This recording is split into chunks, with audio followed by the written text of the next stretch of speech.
Hello learners, hope you are keeping well. Today we're going to look at some Mapwork revision, and I'm going to divide Mapwork revision into two sessions.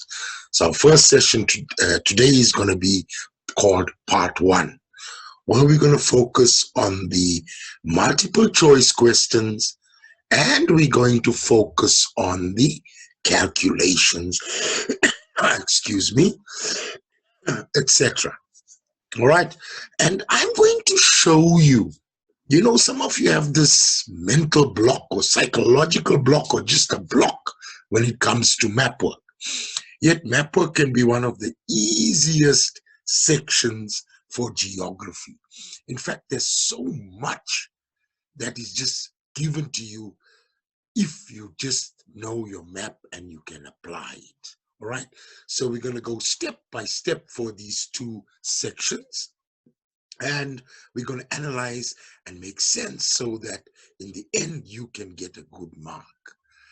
So let's go on. We're calling it Part 1 of Mapwork revision. Those are the two sections.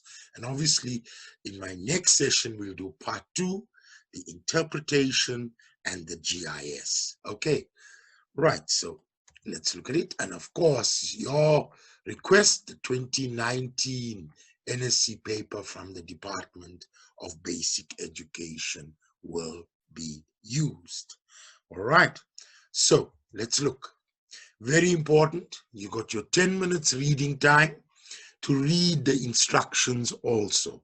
Obviously here there's no choice questions, so you got your full 10 minutes to read through the paper and not get caught in the dilemma of which questions do I do. Okay, you will be given an extract of the topographic map as you've been used to already. In this case, it was Pongola and an orthophoto map. All right, of course, give the resource back. Okay, right. And of course, there'll be sections where you'll fill your exam number, center number, answer all questions. All right, I'm not going to go through all the instructions. Remember that there's no choice here. Okay, and of course the orthophoto map, handing in, and then the back there's a blank page, all right, for you to do your rough work. Please, after you do your rough work, make sure you take the answers that you get and put it in the correct part of the paper. Don't just leave it in your rough work, all right? And of course, don't detach that. Another important thing is show all calculations. And if the formula is not given, then you show the formula. But each step, make sure step by step, go through past papers. Some of the calculations may not be here. So go through past papers and see how the marks are allocated. Because even though you get the answer to the T, 100% correct, you will lose marks because you haven't shown the steps. All right. Then the unit of measurement in the final answer of the calculations. Example, your 10 kilometers, your 2.1 centimeters. Make sure you have the correct unit. You may have worked hard and got the answer. You understand? And then you don't put the unit, the answer is marked incorrect. Okay, so very important. You may use a non-programmable calculator, which is allowed. Non-programmable, please, learners. We don't want to have irregularities. Okay, a magnifying glass, they are cheap stuff. And you know what? It's so nice to carry a magnifying glass. But sometimes some features, I know your eyes are still good, but I know I've got a magnifying sheet, okay, because my eyes are getting, and sometimes I spot things that I didn't spot with my eyes alone, okay. The area demarcated in black and red, okay, that is the area on the topographic map, is the area which represents the orthophoto map. Of course, it'll look smaller on the topographic map because the scale of the orthophoto is larger. And then here also, learners, all right, there's a Nice thing here. It gives you the English and Afrikaans translations. So a good one here also. You notice there's not a long list, eh? There's a short list. So why would it be a short list? It's a nice thing to look at because those are the things that will be tested on. Okay, so identifying this is also a little thing for you that's given to you by the examiners. They're going to put things here that will be used in the questions. So find those things also if you have the time in your 10 minutes. All right, so that you know that those are the ones that's going to be tested on, or most of them is going to be tested on. Okay, so that's a nice little tip here from the examiners, to use. All right, then there's general information. Now, please read through this. Check the map out because it's specific to the question paper. And let me tell you, some of the answers may come from here. So do not neglect this. And as it will be illustrated in this paper, that some of the answers will come at each mark. You understand? It's out of 75. So each mark is around 1.25%. So it's a lot of percentage that for each mark. Remember, the paper is out of 75. Okay, so examiners have cut this and they made it relevant to the Mapwork paper. So it's silly not to look at it. So let's look at this. Pongola, also known in isiZulu as Pongolo, all right? It's a small town located on the northern KwaZulu-Natal. It gives you a good suggestion, eh? All right. Only 10 kilometers from Swaziland border. It gives you another one. All right, the Swaziland border. So it tells you it's not far from Swaziland. It's surrounded by 50 kilometers squared of sugarcane. 50 kilometers, all right, square. It's large-scale sugarcane farming. All right. Can you see some important stuff? Subtropical fruit plantations, because where it's situated in KwaZulu-Natal. Okay. The town thrived as a result of an irrigation canal system and a sugar mill. They're giving us specific information. Obviously, if you get specific information, there's a chance that it will be tested on. So we know there's an irrigation system, all right, that actually runs through the area to supply the water, etc. And also there's a sugar mill, milling of the sugar cane. Okay, it's situated in a tranquil subtropical environment. As you know, KZN receives about 590 millimeters of rainfall a year, with most summer rainfall. All right, so therefore we need the irrigation system to supply water during seasons when they need, because sugarcane, as you know, needs a lot of water. Okay, and we look at the map, it shows you the northern KZN, the location. Okay, so we analyzed this, we highlighted it, we looked at the general instructions, and very important, we looked at this, because the examiner is going to give us something here that we're going to use.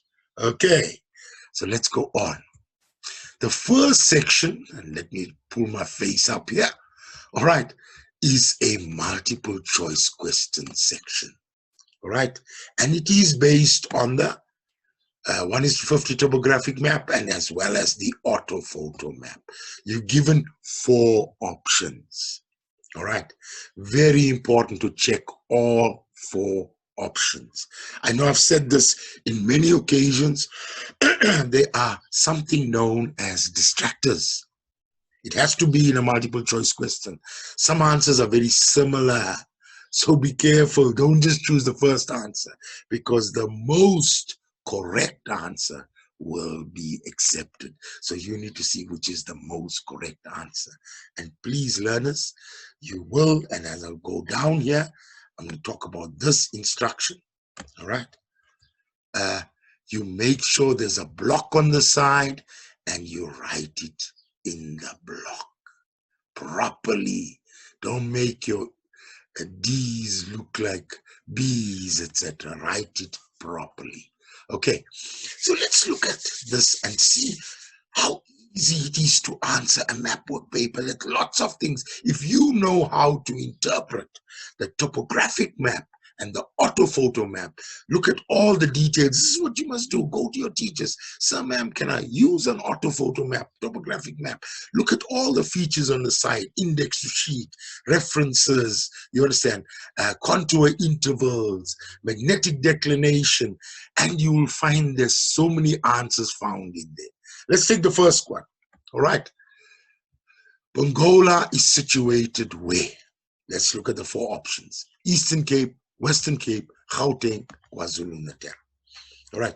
And if we go back to our general information, can you see it? Marks. I always use this word. If you apply yourself properly and simply marks for nothing. Okay. Also, you look at it here. Also, you look at it here. You understand? There's so many places that the answer is given to you. And a large part of the answers in Mapwork is on the map and the topographic map and the orthophoto. So simply, with a smile, it's KwaZulu-Natal. Can you see how simple it is? Let's go to a next question. All right. The international boundary north on the topographic map separates South Africa from, and you look at it here, simply looking at the index to sheet found on the side of the map. You understand? This is given to you and it's so easy to identify. Swaziland, which is B. All right. Straight from the index to sheet found on the side of the map. I'd like you to, when we're doing these little presentations, yeah, I'd like you to go and ask your teacher to look at the map of Pongola. You understand? Because then you'll see all this information is there. Okay. All right. And this, of course, is your boundary. Okay. Right. Let's look at the contour interval of the orthophoto map. Now, I'm going to emphasize here, learners. Many of you forget about one map. When you are doing map work, you have the maps available in front of you. Okay, the maps have been made a little smaller. Okay, I know your desk has a problem, but you have them in front of you. And what you sometimes don't read, you just read the word contour interval. And you just open up the topographic map. I don't know what's up this about you guys. Always the topographic map, and you make mistakes. And look at the distractors here. They've got 20, but it's the orthophoto map. Now, all I do is for the topographic map and the orthophoto map, it tells you the contour interval. Okay, it's there. At the bottom of the map, on the side, wherever, but generally at the bottom of the map, it's found there, and it clearly says contour interval 5 meters. And therefore, and this is a distractor because some people may think topographic map, read carefully, orthophoto map, and it is 5 meters, which is B. So far, learners, for 3 questions, we just basically looked at the map and just got the answer and answered it. Okay.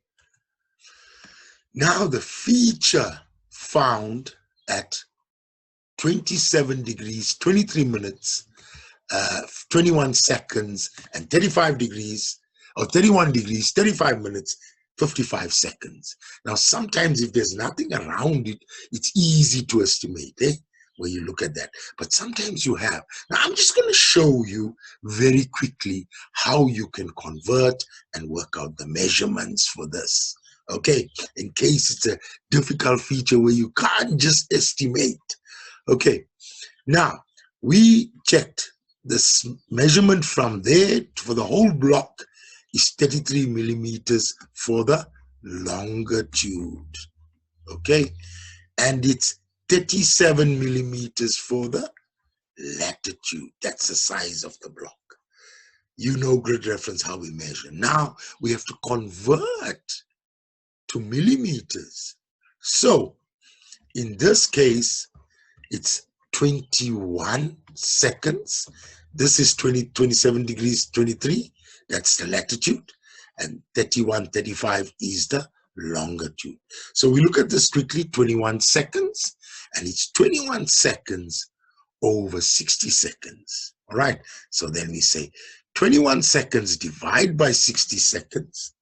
And we multiply it by this, the size in terms of the latitude. The block is 37 millimeters. Okay. And when we multiply this, we get 12.95 millimeters. All right. So what do we do?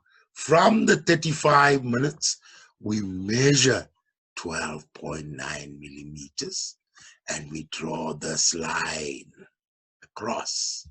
Okay. Then it's 55 seconds. So we say 55 seconds divide by 60 seconds, and the size of the block there is 33 millimeters. And then we end off with an answer of 30.25 millimeters. So we measure across 35.2 millimeters and we draw a line, and where the line showing you latitude meets the line showing you longitude, where it meets, that is your feature. Now, very important, it's not written there. That's a symbol. And that's what the examiners also use, as symbols. And there you go to the reference on the side of your map and see what this symbol means.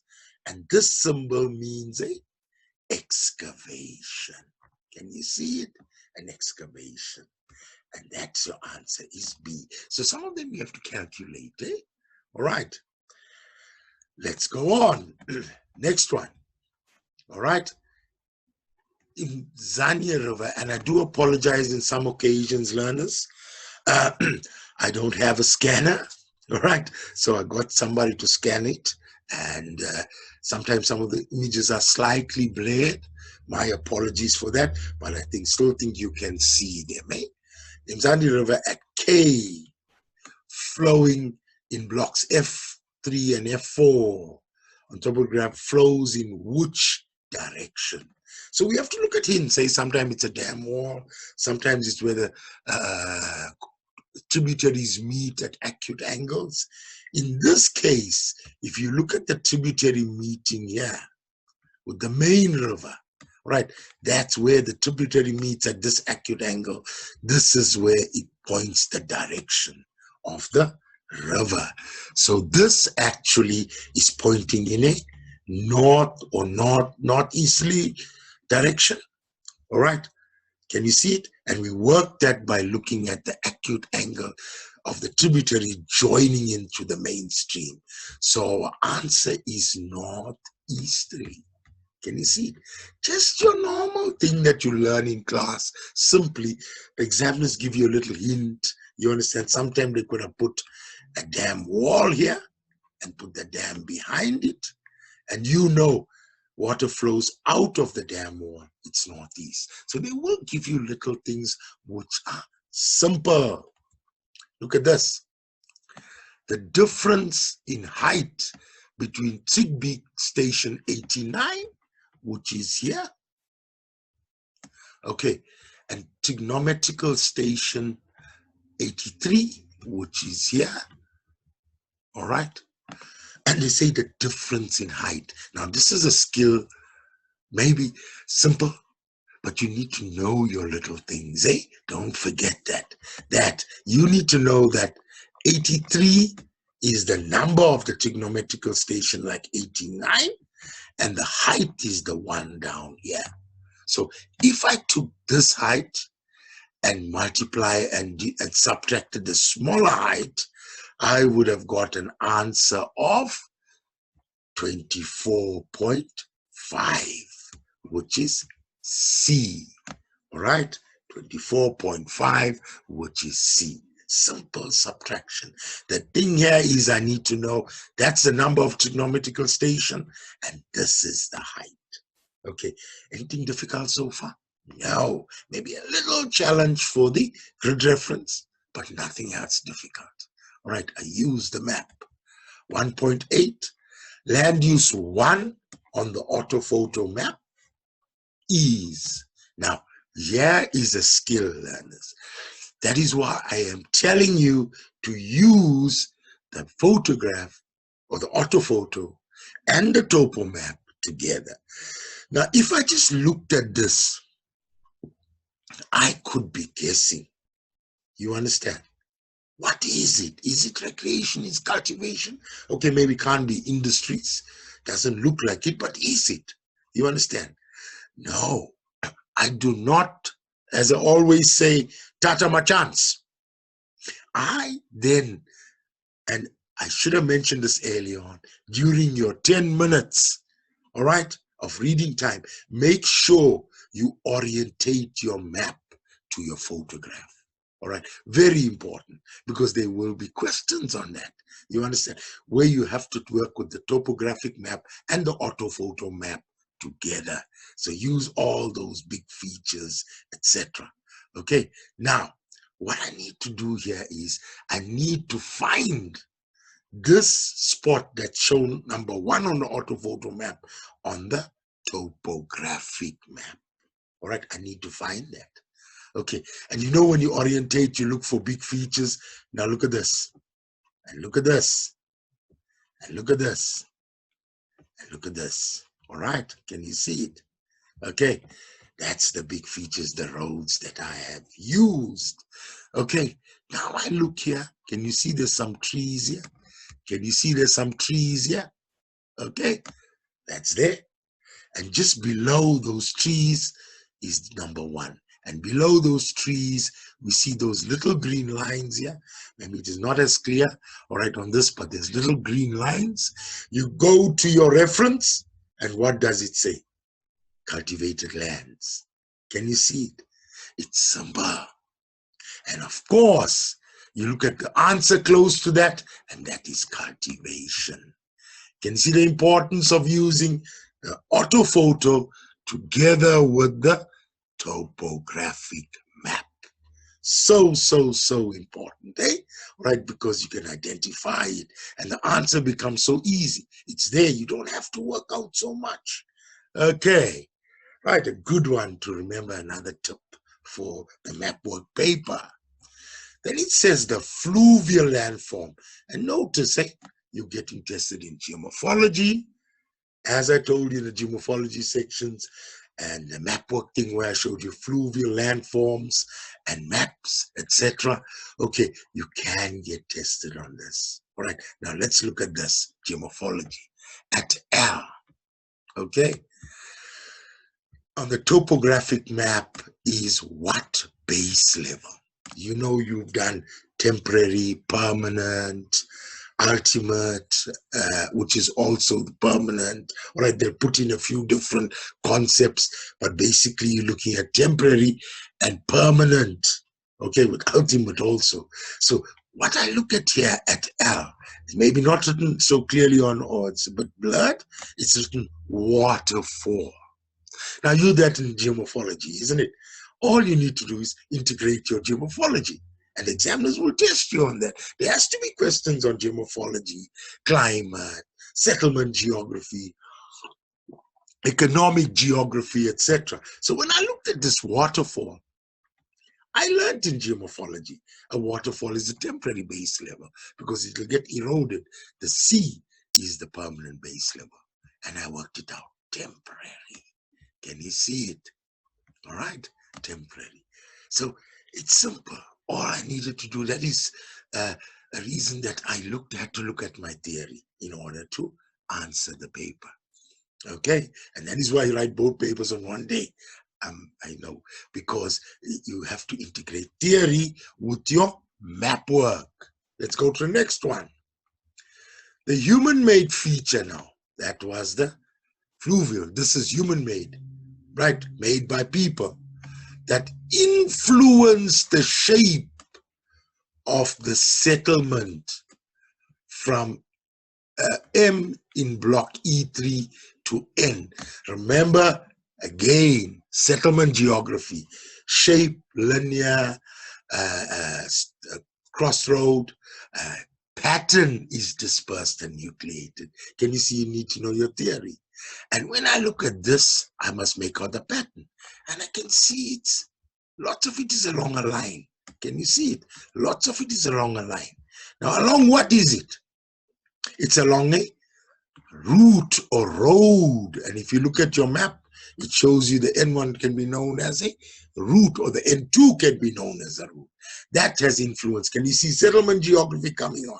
Look at the answers here. Route, mountain, railway, river.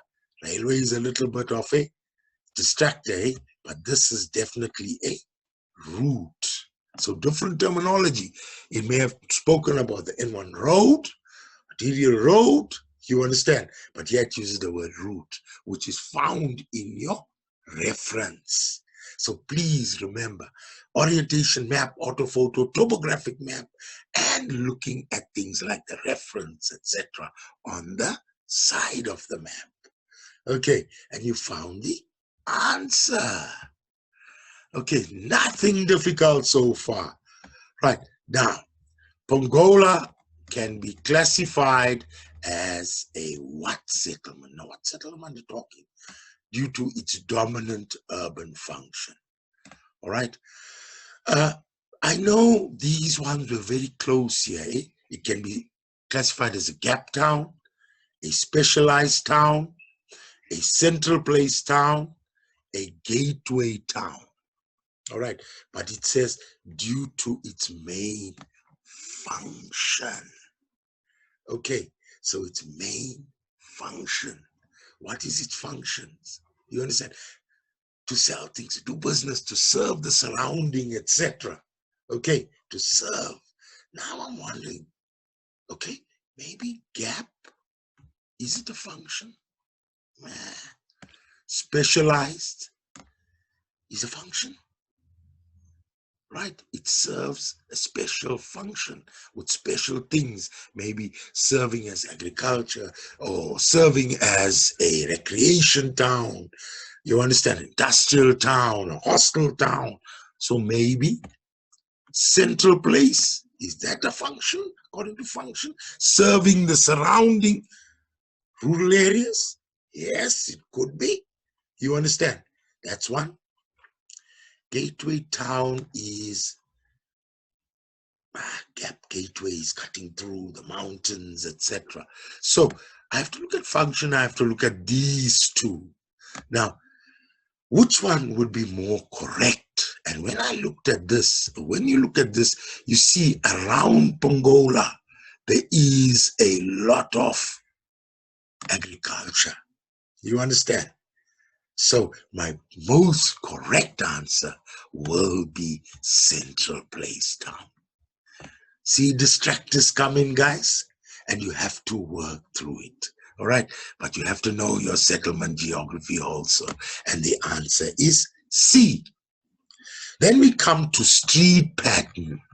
I'm going to highlight this first.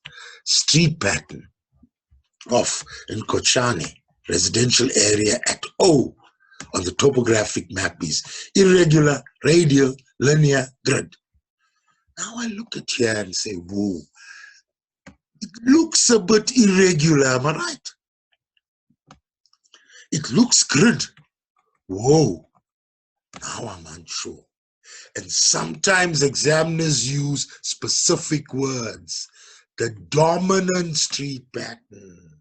Which one makes up most of the area? Can you see it, learners? And if I look at this, which one makes up most of the area? It's definitely the grid. So this word becomes very, very important. Dominant street pattern, the main one in the area. Can you see the importance of reading the question?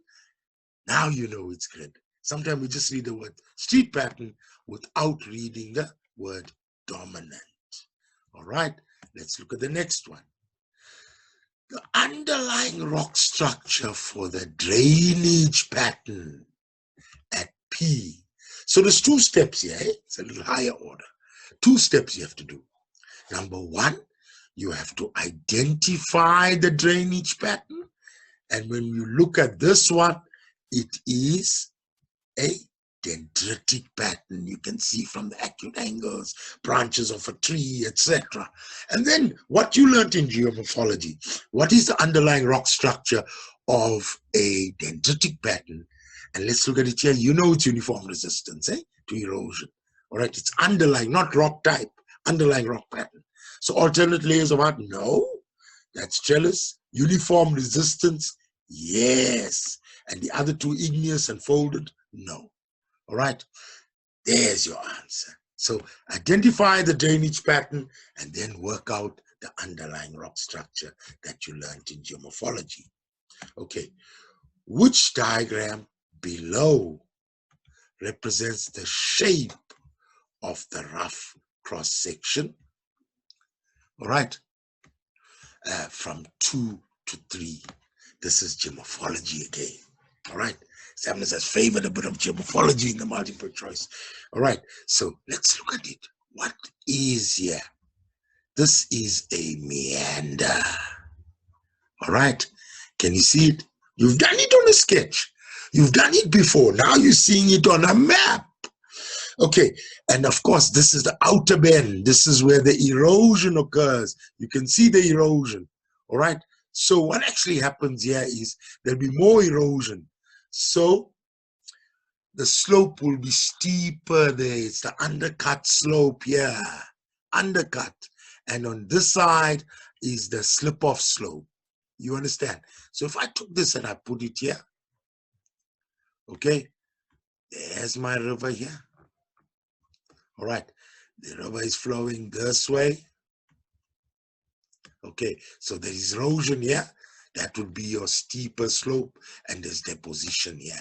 So if I had to draw the cross section, it's gentle down here. Oh man, let me do it better. I've always had a problem, If I had to do that, on this side, it is gentle. And on this side, it is steep because there's erosion here. Can you see it? Your geomorphology. All right. Erosion, deposition. So which one is it? Yes. This one cannot be right because it's saying it's erosion here and deposition there. This one cannot be right because it's on the bend, it's on the meander. This one also cannot be right because it's on the meander.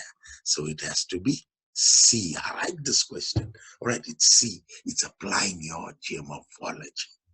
All right, let's go on. The landform at 4, okay, on the orthophoto map is what? And if I look here clearly, learners, all right, there's no definite, and even here, I'm sorry it's not so clear, there's no definite cliff here. It seems to move away from here. We don't see a clear cap rock here. Okay, so as we see, the contour lines are it's more or less evenly spaced. If there was a cap rock, then you would have seen this line steeper. So we'd have had something like this. Okay, close here. Sorry, I'm making them join. Close here. And then as you move, then it gets further apart. So there's no sort of cliff that we have there, meaning the cap rock could be missing. So that was the big thing that we had to look at here, because we could take this either as a butte or a conical hill. All right, and you learn that in grade 11 geography. So remember, what you do is the structural landforms of grade 11 geography. There is an horizontal layer there, strata, etc., will be assessed. So remember grade 11 work, that's another thing for you, will come out now. You have to revise and see how they look on the map. Okay, so because there's no cap rock, it has to be a conical hill. Can you see it, how we work that out? And also we've learned, don't leave our structural landforms out from grade 11. All right, especially the horizontal layered data. It can come out in grade well. So go and revise that also. Eh? If you gave your book away, go get it back. All right, say you want it back, demand it back. Okay, but the teachers were told you do not give it away. Okay, right.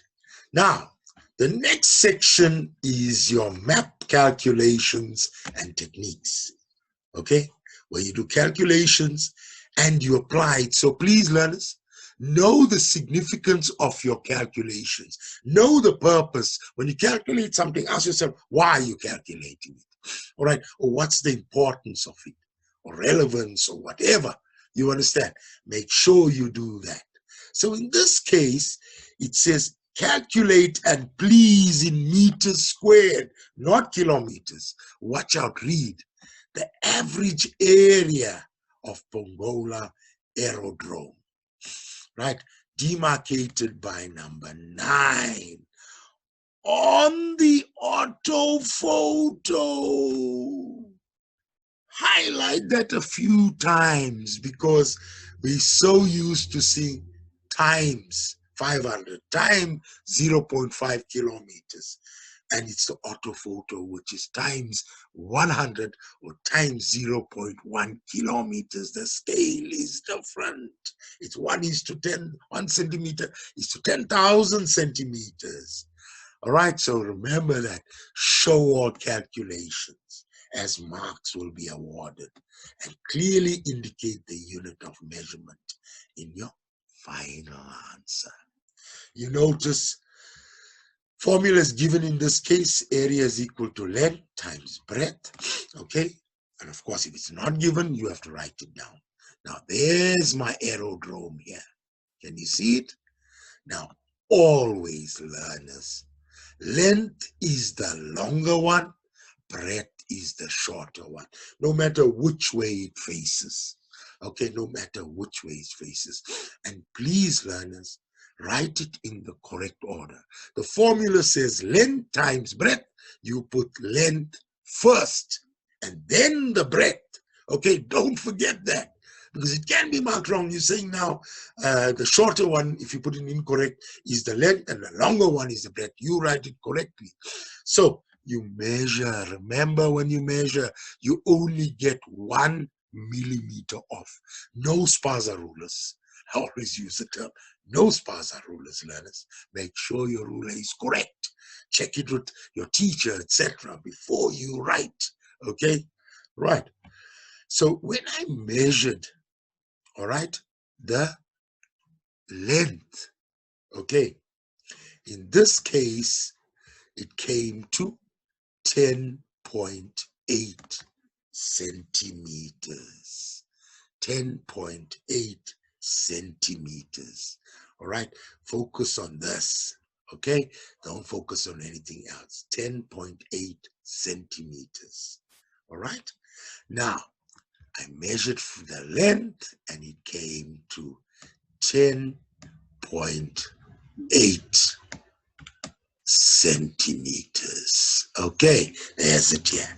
All right, now I multiply it on by 100 because I want the answer in meters squared and because we are using the orthophoto and not the topographic map. Last year's exams, learners, you hit some correct measurements, but many people were multiplying by 500 because they didn't realize it's the orthophoto. They're so used to one scale. Then, when the breadth was measured down there, it came to 0.7. Okay, and of course you multiply it by the scale. Now look, for your measurements, you already got 2 marks for your measurements. All right, and of course, after you multiply by 100, you got the length in meters, and you got a mark for it, and you got the breadth in meters. Okay, that's 4 marks already. Can you see the importance of multiplying by the showing all steps in your calculation? And eventually, when you multiplied 180 the length by 70 the breadth, you've got 75,600. And don't forget, meters. And don't forget squared, because meter multiplied by meter is meter squared. And you've got 5 marks. Now, how many years you've been doing this, learners? You should have mastered it. Where people make mistakes is scale, use the wrong scale, topo instead of the auto, or auto instead of the topo. They forget to multiply here, and they forget the unit, especially the square sign. And you got your answers. This is the range. I don't want you to focus on that. I want you to get accurate measurements. All right, accurate measurements. Okay, so let's go on. Now, it says, next question, and it talks about, it's related to measuring area. Why does the size of Pongola Airdrome appear different on the topographic map in comparison to the orthophoto map? Why does it look different? It looks smaller. I should have put a slide on that.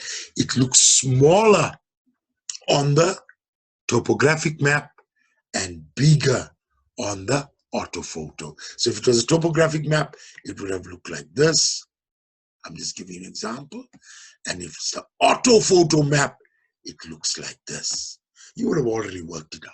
It looks bigger on the orthophoto map because the scale is bigger on the orthophoto map compared to the topographic map. This basic skill you've been revising, that the topographic map, there the things have been brought 50,000 times smaller. And on the orthophotograph map, it has been brought only 10,000 times smaller. You understand? Only 10,000 times smaller. So why do they look different? Why does it look smaller on the topographic map and bigger on the orthophoto map? It's because of the scale. And look at this. The scale of 1:50,000 on the topographic map is a smaller scale than 1:10,000 on the orthophoto map. Okay, now you have to put it fully. You understand? You can't say the scales are different because the question says, why does the size of the aerodrome appear different? You have to explain it. So don't data my chance. Even it's a 1 mark, it's a lot of percentage. You put it in full and you say which one is smaller, which one is bigger. You don't just write one scale is 1:50,000 and the other scale is 1:10,000. You have to indicate that one is smaller than the other, or on the other hand, 1:10,000 orthophoto map is larger than the scale of that topographic map, or orthophoto map scale is 5 times larger than the topographic map. All right, so all these answers are put in, but can you see, you question asked, why does it? You have to say one is smaller than the other, and you give the figures for it. Let's give a full answer, learners, and it's on the map for you to see. Okay, let's look at the next one. Refer to the information on the topographic map. Okay, now it says calculate the magnetic declination for 2019. Okay, that was 2019 last year. Most probably examiners, I don't know if this has to come up. They always ask Shelley for the present year, but be careful in case they ask for another year. All right, 2019, yeah, and it says use the information found on the topographic map to calculate. It's examiner is pleading to you. He says refer to the information on, and here he's saying use the information. He's begging you, or she is begging you. You understand? He or she is begging you, please look at it. And when we look at the side of the map, it gives us the mean magnetic declination information that we will use. Now look at this. Magnetic declination is 20 degrees, 6 minutes west of true north. All right, it's west of true north. All right, and it's July 2002. Don't worry so much about the July, focus on the year. So in 2002, it was 20 degrees, 6 minutes west of true north. All right. We want to calculate for 2019 in this case. And if this year they say 2020, we calculate for 2020. All right. And then it says the mean annual change is 12 minutes westwards. Okay. 12 minutes westwards. All right. So each year it changes by 12 minutes westwards. All right. Now let's look at it here. Okay, tells you about supplied by minus magnetic observatory. So in our steps, we have to calculate the difference in years. So it's 2019 that we're calculating for. This one was taken in 2002. Okay, so what's the difference in years? 2019 minus 2002 is 17 years. 1 mark already. Can you see? Just by minusing the years. And the information is given to you. Then 1 mark is to tell us the mean annual change. Now, where do we get the mean annual change? How much it changes for each year? All we do is we go to the information. We write 12 minutes westwards. There we are. 12 minutes. You write it in full. Don't follow the memo where it says 1 mark for 2. You write 12 minutes westwards with a big W. Okay. You took it straight. That's 2 marks already.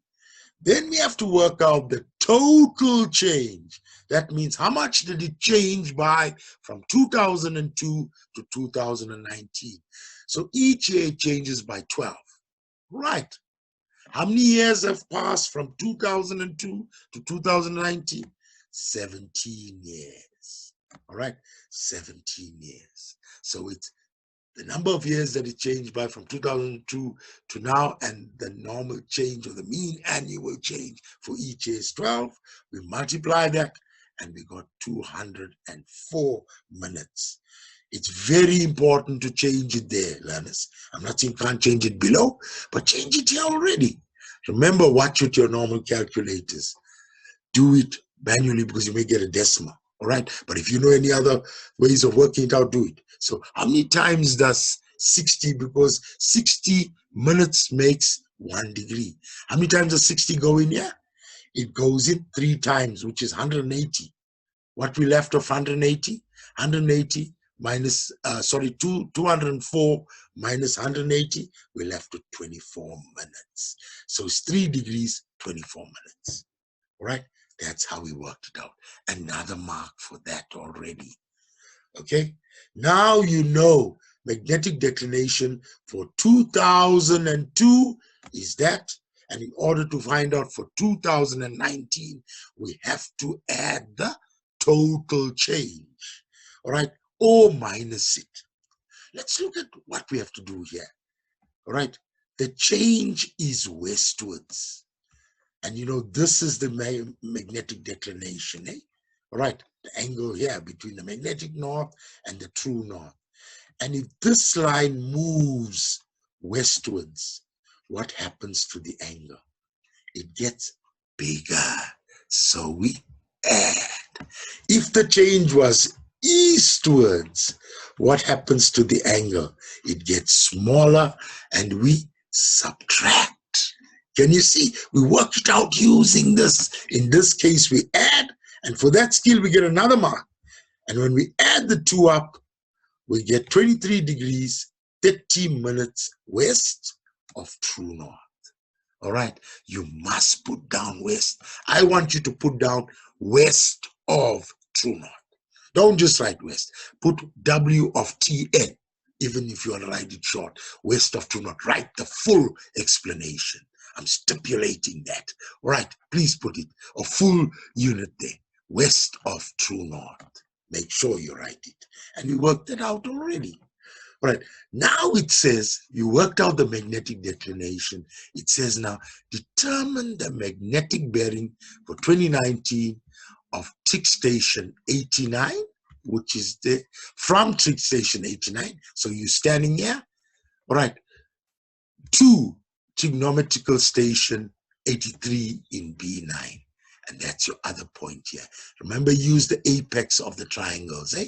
The apex, right? Down here, use the apex, all right? So on my from point, you learned already, I draw a cross. Make sure the lines are, this one is perpendicular, this one is parallel to the lines of latitude, that is parallel to the lines of longitude, and it cuts through the apex of the triangle. Okay, because this is the from point, and then you join it from the center there to the apex of the triangle of trigonometrical station 83. Okay, once you got that, you measure in a clockwise direction from the true north. Okay, from the true north, you measure in a clockwise direction. And then when you measure, and make sure you have your zero line here of the protractor, and you measure. And when you measure, you should get 56 degrees. Now, that's measuring your true bearing. Okay, because when you measure for magnetic bearing, it's the true bearing plus the magnetic declination. So I worked out the true bearing, which is 56 degrees. I get a mark for it. All right, I get a mark for it. I'm showing my true bearing. If you're not sure for me, write down true bearing is equal somewhere and then put it down here.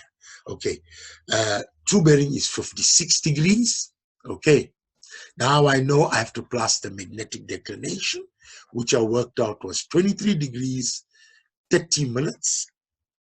I add it, okay? I add it up here. And when I add, I get 79 degrees, 30 minutes. I don't have to put the west there now. You understand? I don't have to put the west. And I got my answer, okay? 79 degrees, and that's another mark. And it comes to 2 marks, all right? Okay, learners. Right, now let's look at this. I want to look at the question. Below is a cross-section drawn from 7 to 8 on the orthophoto map. 7 to 8 on the orthophoto map. Let's look at 7 to 8. There's it here. It's cutting across. All right. And here, I've got it here. Okay, it's cutting across. There's the bend of the river here. Can you see it? So it's around here, cutting across this. And I see it's cutting across that, which is sort of like a reservoir. Okay, damn, it's cutting. My line is a bit off. It's cutting there and it's heading in that direction. All right, so I worked it out. I also looked at it on the topographic map, exactly where it is, because I orientated. You understand? Okay, now let's look at what they want. Okay, they say they've given us a cross section, and they give us letters A, B, C, all right? It says, use the orthophoto map to identify feature A and B. Now, yes, it may say use the orthophoto map, but you can't see features on the orthophoto map, learners. It may just be a problem, isn't it? It may just be a problem. So even if it just uses the word orthophoto map, you align it with the topographic map. All right, and you look at here, all right, and you match it down here, all right. You see there's a river here. Can you see it? All right, there's it here. That shows you clearly it's a river. Can you see it? It's a river. All right, by looking at it here and comparing it there, it shows you it's a river. All right, so river, some people put down properly perennial river because it's not a broken line. Okay, it's a river. Examiners accepted river, a valley, river bank, and it seemed like it was braided, but correct answer, it's a river. You can see clearly it's a river. All right, and then when you looked at its cutting here, and if you look at here, and you see the RD, it's a reservoir. Okay, can you see how you're matching your two things?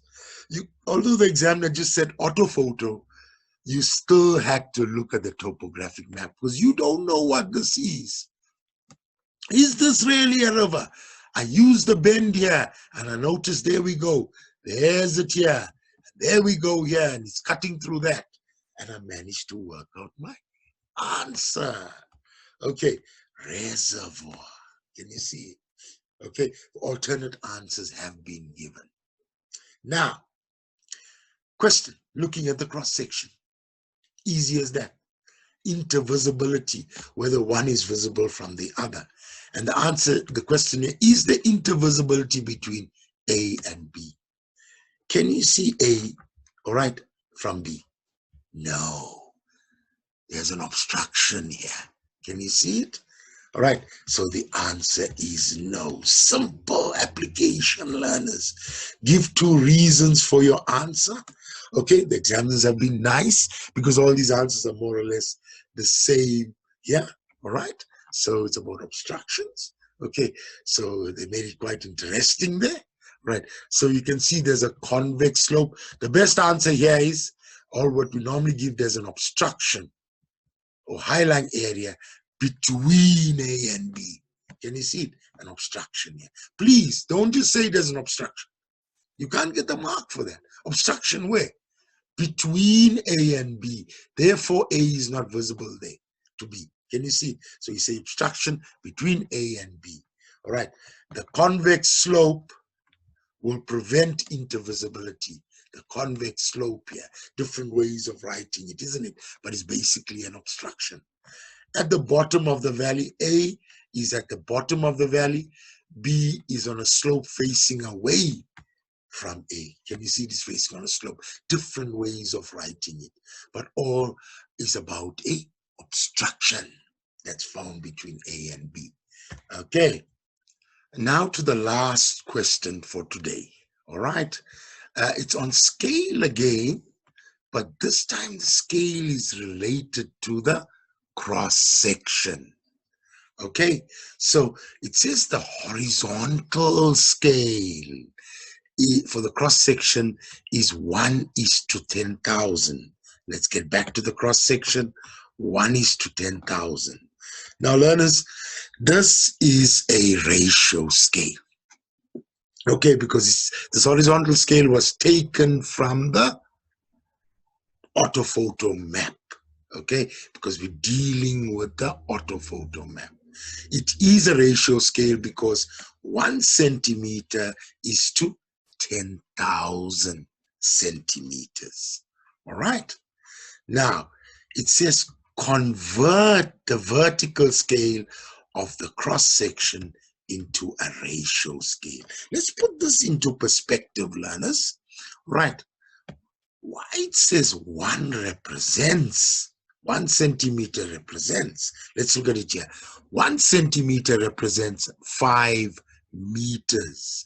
Now, in the horizontal scale, it was 1 centimeter represents 10,000 centimeters. The units were the same. In this case, the units are different. 1 centimeter represents 5 meters. It's 2 different units. It's not a ratio scale. That's why we say 1 centimeter represents 5 meters. So if we look at the question, it says, convert the vertical scale of the cross section into a ratio scale, meaning both units must be the same. It can't be 1 centimeter represents 5 meters. So how do we have to do it? We have to take the 5 meters and convert it into centimeters. So both units are the same. Now, if you know, for every meter, there is 100 centimeters. You've learned that over the years. All right. So what have we have to do with the 5 meters? We have to take the 5 meters and multiply it by 100, which will eventually give us 500 centimeters. My writing is improving. 500 centimeters. Can you see that? Now, when I put it down now, I've converted it. It's 1:500, meaning 1 centimeter is to 500 centimeters. Both units are the same. It's a ratio scale. Okay, please note that, right? Okay, next question. Which gradient, 1:23 or 1:66, is likely to match slope C? Now, we've done gradient. You've calculated gradient over the years. You know, the bigger the figure, the second figure, the more gentle the gradient. All right, because this figure here says for every 1 unit horizontally, it's 66 units. For every 1 unit vertically, sorry, it's 66 units horizontally. And this one says for every 1 unit vertically, it's 23 units horizontally. So the bigger the second unit of this ratio, or the second number of this ratio rather, the more gentle the gradient. All right.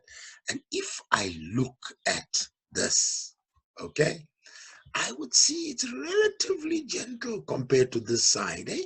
Relatively gentle. All right. So if I look at it, this answer should be the correct answer. 1:66. Okay, but because of gremlins that have crept in, and gremlins creep in anyway, you understand, learners, with the figures here where it doesn't really match with the 5 here, it changes by more than 5, and slight adjustment on the cross section, it made it a bit of a gremlin issue. Okay, so that is the reason why both answers were accepted. But in actual fact, learners, don't get too technical. Gremlins can come in there. Okay, it can appear. Okay, but if I looked at this gradient here, I could see it's not over steep. You understand? It's not 1:23. So in actual fact, if I judge that, and that's what you must learn to do, there will sometimes be gremlins. You look at what the resource shows you. And if the resource shows you this, you can see it's actually 1:66. Okay, that's another technique you use. All right. Okay, learners, I hope you understood things here and gives you a better idea for Mapwork. It doesn't mean these calculations will be there. It could be other ones. It could be, if you're lucky, it could be these ones, but it's about strategies again. And as you requested, the 2019 paper, which I've done. This is part 1. Part 2 will cover the application and the GIS of the 2019 paper. All the best, learners. Goodbye.